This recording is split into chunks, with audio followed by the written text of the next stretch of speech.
Então, a partir de agora, eu vou começar também a gravar a nossa reunião e depois eu vou passar para vocês o áudio também, né?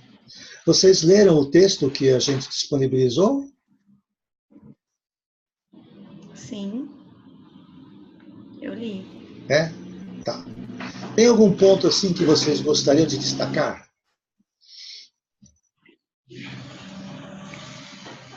Bom, o que me chamou bastante atenção foi a abordagem de liderança com relação à motivação dos fatores extrínsecos e intrínsecos, né? Que ele expõe que há uma grande diferença entre motivacionar um funcionário, o seu liderado, e simplesmente fazer com que ele corra atrás de fazer um serviço melhor. É diferente essa vivência, né? Onde ele aborda esses fatores intrínsecos e extrínsecos, porque motivacional vai bem mais do que recompensar um liderado porque ele fez o serviço que ele tinha que fazer de uma forma correta.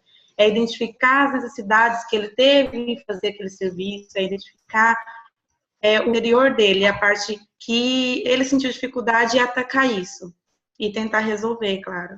Eu acho muito interessante e entendo que é uma das partes assim mais difíceis, né? Porque você tem que estar ali na vivência, não dá para deixar escapar essa parte. Então, eu acho bastante interessante, mas eu entendo que é um assunto bem complexo também, na minha opinião. Entendi. E você, Márcia?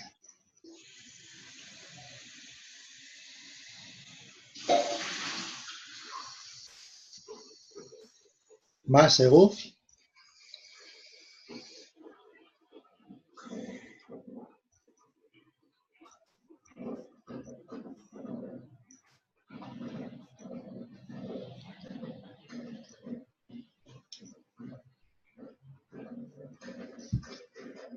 E Márcia, não estão te ouvindo. Também não. Aconteceu alguma coisa.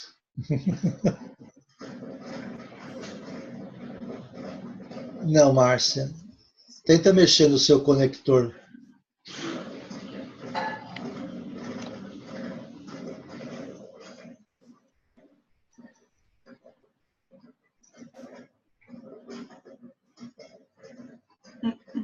Não.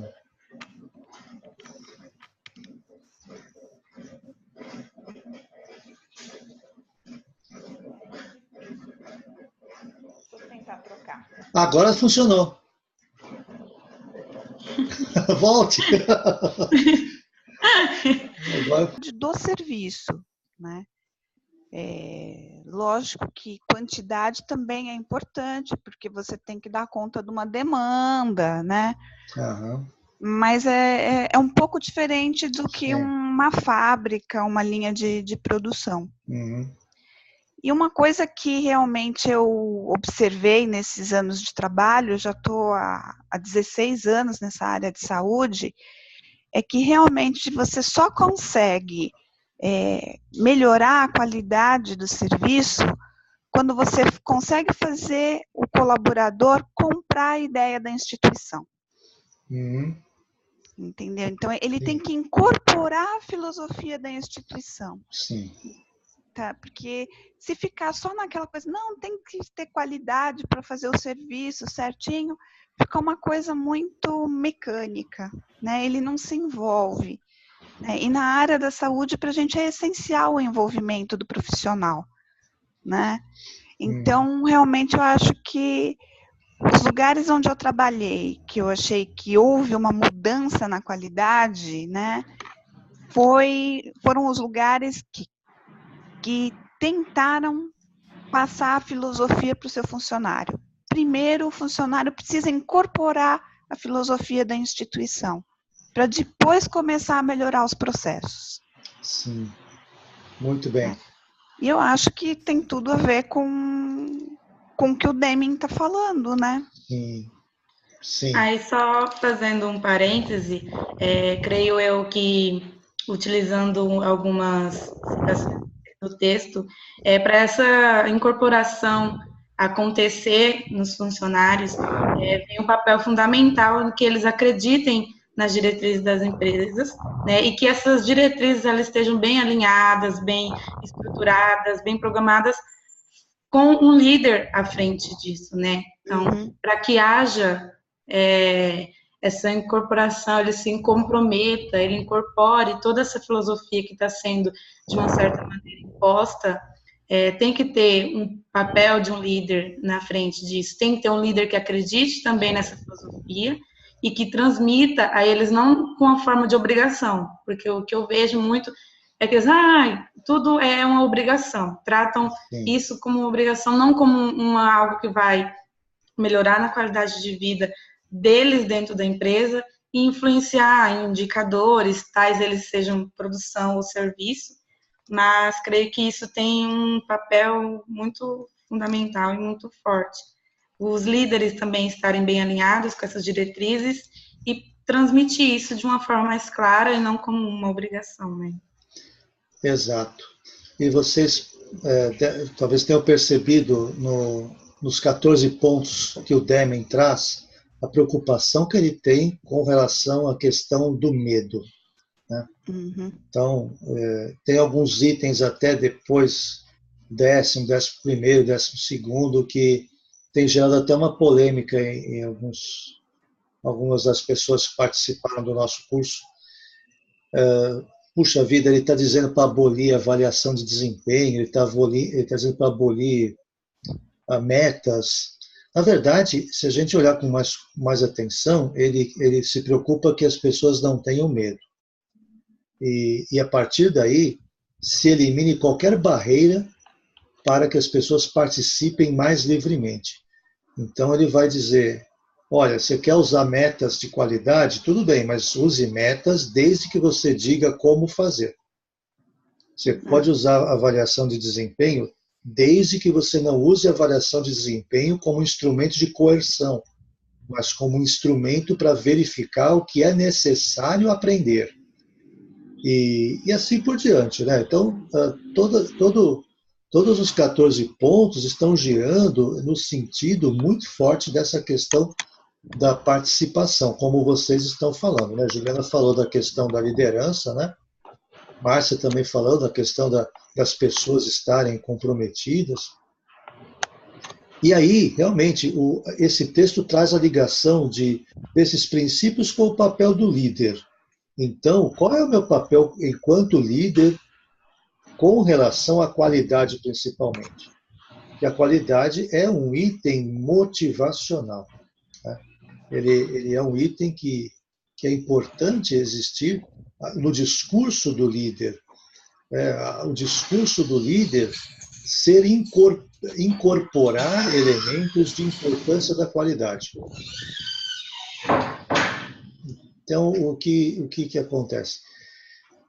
O líder, se ele falar com as pessoas em função de entregas numéricas ou cumprimento de metas ou qualquer outra coisa do tipo, antes da qualidade, as pessoas vão se fixar nisso. Para que as pessoas se fixem na qualidade, então ele tem que inverter o discurso. Ele tem que falar da importância da qualidade. Gente, olha, se acontecer algum problema, me avise, fale comigo, vamos procurar resolver juntos, não tenha receio de reportar problemas, não tenha receio de reportar seus erros, o que é importante é a gente corrigir o erro o mais rápido possível. Quer dizer, o gestor líder, nesse papel, difundir esse conceito para as pessoas, para que as pessoas depois também comecem a responder dessa maneira. Porque se for o contrário, acontecer coisas que a gente vê, né, muito ruins, por exemplo, liberar, no caso, né, Márcia, numa indústria assim, liberar um lote de produção no dia 30, dia 31, para fechar um programa de produção para cumprir a meta. Manda tudo para um estoque. Aí chega dia 1º, manda o funcionário, não, traz de volta para a gente revisar o lote. Porque agora a gente já passou... Agora a gente vai ver o que a gente fez de errado. Já passou dia 1º, agora a gente pode voltar e revisar. Aí eu vou consumir tempo deste mês, então, chegar ao final do mês, eu vou ficar de novo no sufoco, né? Então, eu já vi gente escondendo problemas de produção escondendo realmente numa sala, jogando no lixo, jogando no meio de sucata, até no esgoto, no meio da rua foi encontrado peça. E por quê? Por causa do medo, né? Por causa das pessoas não reportarem. Então, aí o papel do líder nesse aspecto, né? Eu devo acreditar e crer que as pessoas têm imbuídas dentro de si o desejo de produzir com qualidade, desde que eu dê também as condições para fazer isso. Não sei como se vocês também conseguiram enxergar dessa maneira aí. Não consegui. Eu acho assim, eu acho que o líder, ele pode usar as metas e os indicadores para motivar, tá? Não para primeiro estabelecer a filosofia da qualidade e depois eu usando esses indicadores mês a mês, olha, a gente conseguiu chegar aqui. Olha que bom que a gente conseguiu chegar aqui, né? E num trabalho de aprendizado e de melhoria constante. Mas quando você usa a meta como uma coisa que você tem que obrigatoriamente atingir a qualquer custo, e muitas vezes as metas que são colocadas, elas não são metas reais, né? É uma coisa muito o ideal é a gente chegar em determinado ponto. Só que até você chegar nesse ponto tem um caminho para ser percorrido. Sim. Né? E eu acho que é isso que às vezes amedronta o funcionário, o colaborador, porque ele se sente muito pressionado, porque às vezes as metas, elas estão num patamar muito alto para aquele momento. Né? E aí você pode ver, né, Márcia, até no que o Deming coloca, não fixar metas sem dar uma ideia de como atingi-las. Né? Não dizer para o funcionário, se vira, não quero saber, né? Atinja a meta, mas não importa como. Não, aí realmente as pessoas vão buscar uma forma, às vezes, inadequada. Sim? Juliana, Sim. E você? Tudo bem? Isso. O líder transmitir... Estão me ouvindo? Estou. Apareceu uma falha aqui. Tá. Que eles transmitam as vantagens da qualidade antes mesmo de expor elas de uma forma mais obrigatória, seria que, às vezes, no meu caso, eu vejo isso acontecer, líderes passando para os seus liderados as vantagens, olha, se fizer desse jeito, vamos melhorar e tudo mais. O que eu vejo no meu caso que tem uma falha, um gap aí, é na retroalimentação disso. Eu trabalho no setor de manutenção industrial, o que eu posso dar como exemplo? Muitos dos nossos líderes, eles pedem até mesmo nas inspeções de fábrica que nós não trabalhemos só com a correção, mas com a melhoria, né, no nosso caso de manutenção. E muitas vezes eu vejo os nossos mecânicos e tudo mais fazerem isso, eles proporem as melhorias, eles se engajarem, só que nossos líderes pegam essas informações, eles melhoram, só que não retribuem. É onde no texto aborda, que fala que há uma perda de sentido para o funcionário, onde acaba a motivação, que no sentido que ele foi lá, ele entendeu, ele incorporou aquela cultura de qualidade, que é um equipamento que melhorou a qualidade dele, que melhorou a produtividade dele, por conta de um aviso ou de uma manutenção bem feita. Isso foi passado para os líderes, a parte técnica da equipe, só que não teve aquela retroalimentação. Veio a informação, ela foi gerida, ela aconteceu, ela realmente, né, teve um melhoramento, ela teve uma aplicação da qualidade, só que não retornou. Aí é onde fica a parte que se perdeu, né, onde que aponta até no texto que há uma perda de sentido por parte do colaborador e ele não consegue mais se motivar a fazer o que ele estava fazendo.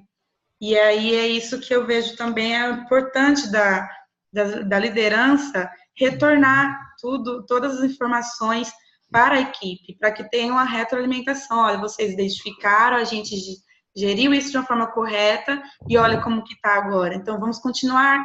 Isso onde a Márcia aborda também os indicadores. Isso, ao invés de simplesmente, temos tantos por cento, mostrar como ocorreu todo o processo de adquirir tanto um indicador que foi bom ou um ruim também, para ver os pontos de oportunidade de todo esse sistema. Então, acho que surge bastante uma falha aí, tanto para compromete a qualidade e também no que aborda a liderança, né? Eu acho muito importante essa retroalimentação, já que foi proposto, né? É bem sim, Juliana. Há poucos pontos que a gente pode se apegar com relação ao compromisso do funcionário, à motivação dele.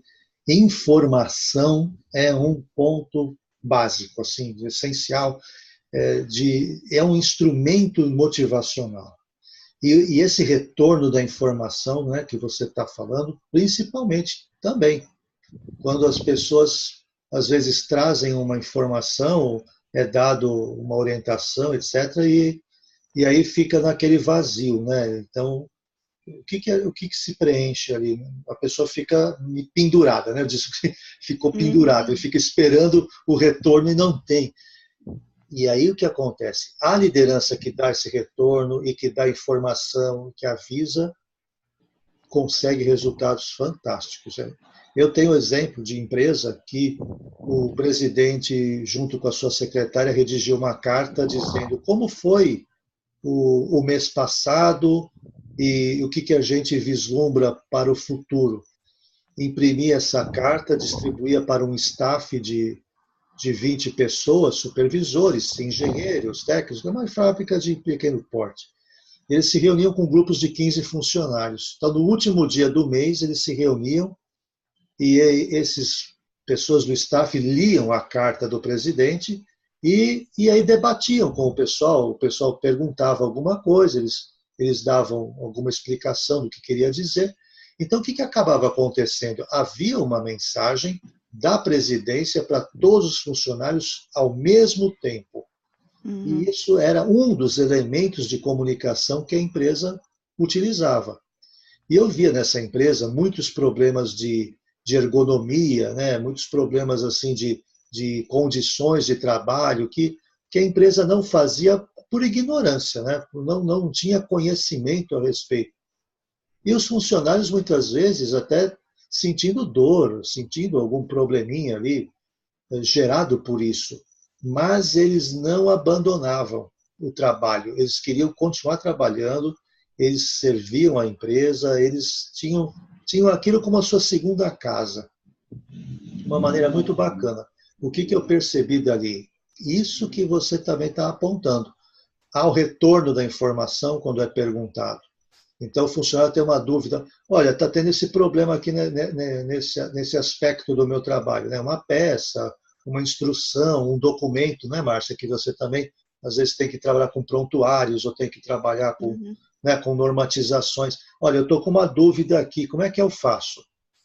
Isso tem que ser o mais rápido possível, né? O gestor, a pessoa que está ali orientando, vai, pega a informação e retorna o mais rápido possível.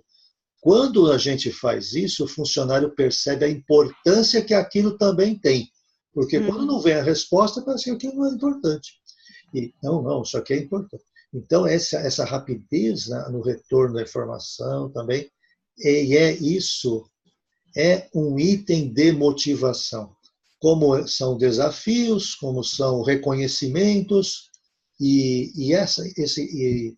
esse retorno rápido de informação é uma forma de reconhecimento e faz com que o indivíduo se engaje, né? Faz com que ele se comprometa, faz com que ele também se interesse pelo trabalho, que ele se sente apropriar-se do trabalho. Opa, quer dizer que a minha opinião tem valor. Vale. Né? Tem valor. E isso realmente pode ser um ambiente industrial, pode ser um ambiente hospitalar, ambientes de produção, de serviços, de comércio, não importa. É o fenômeno da relação humana, né? A interação humana. E realmente, né, a expectativa que o subordinado tem do seu líder. Né? O líder é o cara que tem que me orientar quando eu preciso. E o discurso que o líder usa impacta na ação do indivíduo. Né? Mas é uma coisa que eu percebo também, você falou que o líder tem que orientar, mas o líder eu acho que ele também tem que ouvir, né? E Sim.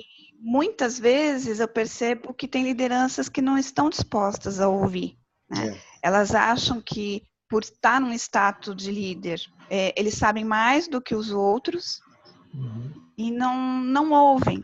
Exato. E para a gente poder aprimorar qualquer processo, seja ele na indústria ou na prestação de serviços, você tem que conversar com quem está fazendo o processo, para conseguir descobrir aonde está a dificuldade, aonde está a falha, né? Então, da mesma forma que eu tive a oportunidade de estar num lugar onde se envolvia o funcionário para ele participar, para ele absorver a ideologia da empresa, eu também já tive lugares onde você não ouve o funcionário. Então, simplesmente, alguém que está lá, um gerente, acha que aquele processo deve ser feito de determinada forma e impõe isso. Né? E, normalmente, esse gerente que não está ali no dia a dia, fazendo aquele serviço, ele não vai saber aonde está a dificuldade.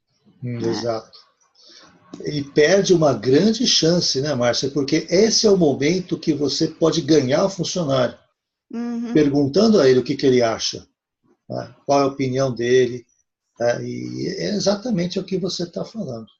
E o que ele precisa para desenvolver melhor o trabalho. Sim. Né? De repente, ele precisa de uma cadeira mais confortável para não ter dor nas costas. Sim. E poder atender o cliente com um sorriso. Sim. Né? É uma coisa simples, né? É mudar o mobiliário, entendeu? Por um mais adequado. Mas se você não estiver disposto a ouvir o que ele te traz, você nunca vai descobrir isso. E muita gente pensa que é bobagem, né? Pensa que não é o papel. Ou então que você dando a oportunidade dele falar, ele vai reivindicar coisas, né? Etc. Tem muita insegurança também, né? Que a gente percebe. Oi, Juliana. Eu vejo também que hoje as abordagens com relação à estratégia vêm de baixo para cima, né? Acho que hoje a gente consegue ver muitas empresas se estruturando e adequando suas estratégias com um outro nível hierárquico, né? Começando da base até o topo. Porque, como a Márcia disse, simplesmente os líderes, por tomar a posição, acharem alguns, de certa forma, que são mais importantes ou sabem mais que os outros, eles fazem as estratégias, tanto de qualidade ou como qualquer outra, e impõem isso de baixo para cima, simplesmente façam. Muitas vezes, a pessoa que está lá assim, no operacional, porque num corporativo, até um chão de fábrica, tem muitos caminhos. Então, muita informação se perde, né, nisso tudo, e não dá para simplesmente a gente pensar que é assim e impor isso. Então, eu observo que essa abordagem, ela vem mudando, não por total ainda, por questões de cultura também, líderes antigos e tudo mais, só que embasar suas estratégias, fazer essas estratégias com essa abordagem de baixo para cima, ouvindo a pessoa que realmente está na vivência daquela situação e tudo mais, eu acho que colabora muito para o sucesso, a efetividade do programa, do plano, da melhoria, da estratégia, o que for. Está mudando bastante isso daí, mas está a caminho, eu acredito. Sim. Tem muito que aprimorar. A gente percebe, assim, de que conforme as pessoas vão estudando, vão participando de cursos, principalmente os gestores que fazem um MBA, uma pós-graduação, começam a ouvir isso e começam a trocar experiências com colegas que estão aplicando. E eu já vi alguns gestores mudar mesmo a cabeça, né? Ele tinha aquela cabeça toda fechada realmente nesse aspecto e realmente conseguiu, depois de um processo de aprendizagem, acreditar que realmente ele não era o cara que tinha que dizer todas as coisas como tinha que ser, mas ele tinha que ouvir também. E realmente mudou. Mas o que realmente a gente percebe, tem muitos líderes ainda que sobem na hierarquia sem o devido preparo comportamental. Ou ainda que né, não tem sua insegurança, não acredita, mas a maioria hoje que sai né, que tem a oportunidade de estudar, realmente converge para uma liderança mais consultiva, né, mais participativa, que é o que a gente realmente espera que aconteça, né? O vento, que eu sempre digo, o vento está soprando para lá, né? Está soprando na direção de uma gestão mais aberta, mais participativa. Para algumas empresas a gente tem um vento mais forte, para outras tem uma brisa, né? O vento não é tão forte ainda. Mas a ideia é caminhar sempre naquela direção, na direção da maior participação, e não o oposto. A gente não vê as empresas caminhando no sentido contrário, nesse sentido, pelo menos. Eu acho que isso também reflete o ponto de amadurecimento da empresa, né? Porque da mesma forma que o ser humano amadurece, né? Ele passa, bate a cabeça, faz coisa errada e vai aprendendo. Eu acho que a empresa, ele é um organismo vivo também, né? Sim. Então vai amadurecendo. Tem algumas que amadurecem mais rápido, tem outras que levam mais tombos até chegar lá, né? Mas eu acho que é um caminho que todas vão traçando, né? Sim. Queridas, deixa eu perguntar uma coisa para vocês. Vocês conseguem ver na tela o tempo remanescente de reunião? Ou aparece só para mim? Não, não fica o tempo todo, mas de vez em quando aparece. Agora está com 3 minutos e 55. É isso? Isso. O meu não aparece, não, eu acho. Tá. Apareceu uma mensagem assim também dizendo que restavam 10 minutos? Não, para mim Olha, não. Tá. Pode ser até que tenha aparecido, mas eu não estava focada nisso. Não, porque apareceu bem grande. Então você teria Então... visto. Não, então não apareceu, não. Tá, então aparece só para mim que sou o agendador aqui da reunião. Essa é uma ferramenta que a gente também está colocando em testes, né, que é o Zoom. Porque tem uma qualidade, nós temos tido uma ideia que ele é mais fácil de vocês acessarem. Então, nós temos muita variação de qualidade de internet, né, nos diversos locais. Então, São Paulo, a Juliana está em Mato Grosso, por exemplo, né? Márcia está aqui em Barueri, mas a gente vai tendo diversas variações, né, da qualidade de internet. E a gente talvez está percebendo que o Zoom ele consegue dar mais condições para as pessoas participarem, inclusive pelo celular. Coisa que outras ferramentas que a gente tem não permite, por exemplo, dispositivo móvel. Entendi. E também exige mais velocidade de internet. Até aqui tudo bem, vocês estão tendo uma boa conexão. Sim. Né? Para mim tá tranquilo. Foi fácil entrar também por aquele link? Foi facinho. Magnífico. Rapidinho. Tá bom. Queridas, então nesses 2 minutos finais, vocês gostariam de colocar mais alguma coisa, perguntar alguma dúvida, ou do texto do próprio curso? Fiquem à vontade. Eu acho que o que eu tinha notado de dúvida, você até já comentou, que é justamente a questão da avaliação do desempenho ou do mérito, né? Eu acho que é uma coisa abolir isso, né? O Deming fala para abolir isso. Ele é no sentido mesmo de não usar como um instrumento de coerção. Se as pessoas sentirem-se acuadas mediante um processo avaliativo, é melhor você usar outros meios de avaliar, outros meios de poder suprir essa necessidade de detectar melhorias e aos poucos ir introduzindo um meio de avaliação diferenciado. Mas eu acho que é importante ter algum mecanismo de avaliação. Sim, sim. Até para as pessoas não perderem a motivação, porque por mais que seja feito de uma forma uniforme, sempre vai ter aquele profissional que vai aderir mais do que o outro.